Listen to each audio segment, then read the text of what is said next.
Assalamualaikum warahmatullahi wabarakatuh.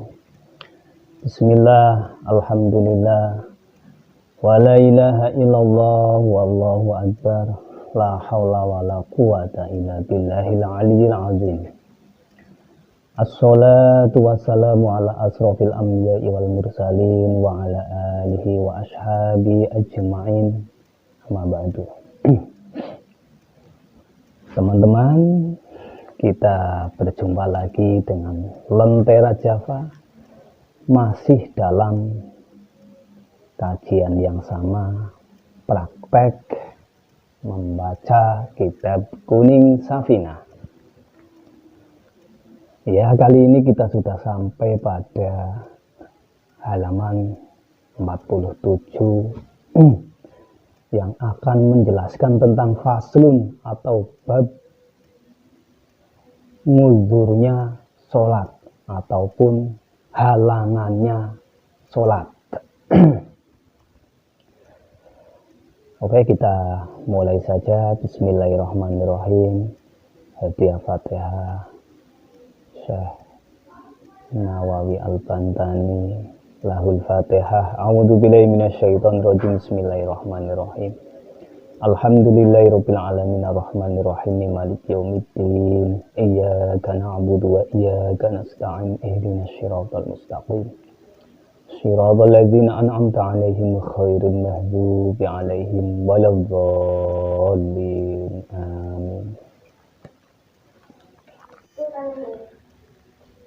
Bismillahirrahmanirrahim. Bismillahi ngawiti ngaji ingsun kelawan nyebut asmane Gusti Allah, sifate Gusti Allah Ar-Rahmani, zat kang welas asih ing dalem dunya lan akhirat. Sifate Gusti Allah Ar-Rahimi, zat kang welas asih ing dalem akhirat bloko. Faslun tawi iki iku nanggit fasal sewijingi parate fasal. A'adzaru sholati utawi pira-pira nguzure salat. Iku isnani ana loro, endi rupane loro, an-naumu sewijine turu. Uzurnya sholat. Ada dua, yang pertama adalah tidur. Yang pertama adalah tidur dan yang kedua adalah nanti kita baca lupa. Waktu sholat yang 5 waktu, subuh, zuhur, asar, maghrib, dan isya sudah ditetapkan batas waktunya. Kita sebagai umat Islam dituntut dalam melaksanakan sholat harus tepat pada waktunya yang telah dibatasi. Sholat yang dilakukan dalam waktunya disebut sebagai sholat ada. Namun ada dua sebab yang bisa diperbolehkannya sholat dilaksanakan di luar waktu yang telah ditentukan atau sholat di luar waktunya, yaitu karena tidur dan lupa. Sedangkan sholat yang dikerjakan di luar waktunya disebut sebagai sholat qadha. Tidur atau tertidur dan lupa adalah yang menyebabkan diperbolehkannya seseorang untuk melaksanakan sholat di luar waktu yang telah ditentukan atau sholat qadha, dan ia tidak berdosa.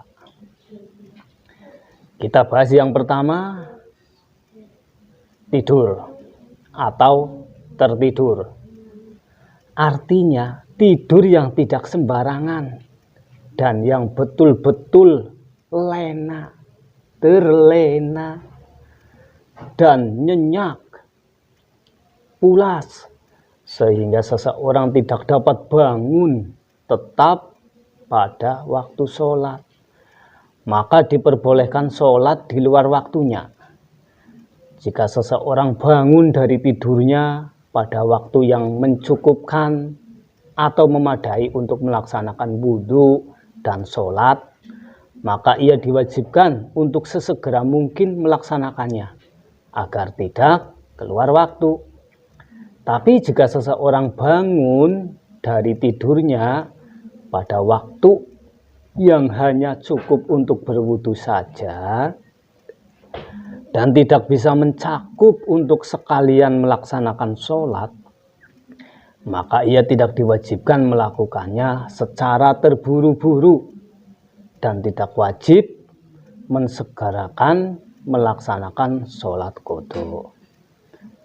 Meskipun ada sisa waktu yang cukup untuk melaksanakan wudhu dan tidak mencukupi untuk melaksanakan 1 rakaat pun, berarti waktunya sudah habis.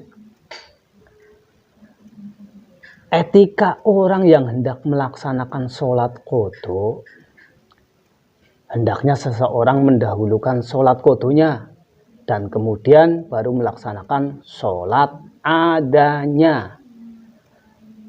Contohnya, seseorang yang terlena tidur di waktu zuhur sampai terbangun dari tidur pada saat sudah keluar waktu dan memasuki waktu sholat asar, maka ia harus terlebih dahulu melaksanakan sholat zuhur, kemudian disusul dengan sholat asar. Jika seseorang telah tertidur pada hari Jumat sampai tidak bisa mengikuti sholat Jumat, maka ia harus mengqodhoi dengan cara melaksanakan sholat zuhur, bukan sholat Jumat. Sebab sholat Jumat dapat dilaksanakan kalau memenuhi syarat dan rukunnya. Di antara syaratnya adalah harus berjamaah minimal 40 orang jamaah. Sedangkan qodho merupakan persoalan klasik dan uzur yang tidak mungkin dilaksanakan secara berjamaah dengan 40 orang. Maka ia harus mengqodho dengan sholat zuhur. Peringatan, banyak tidur adalah salah satu penyebab yang bisa mengakibatkan orang kaya menjadi miskin dan menambah parah atau bertambah kemiskinannya bagi orang yang sudah miskin. Wanisyanu lan lali. Uzurnya sholat yang kedua adalah lupa. Artinya, seseorang lupa jika ia belum sholat, maka ia harus mengqodho dan tidak mendapatkan dosa. Akan tetapi penyebab lupa bukan dikarenakan kesembronoan atau disebabkan aktivitas yang sia-sia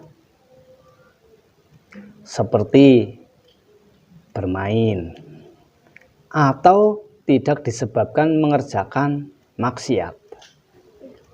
Namun, jika sebaliknya, lupa disebabkan mengerjakan sesuatu yang tidak bermanfaat atau mengerjakan maksiat, maka ia tetap harus mengerjakan sholat qodho.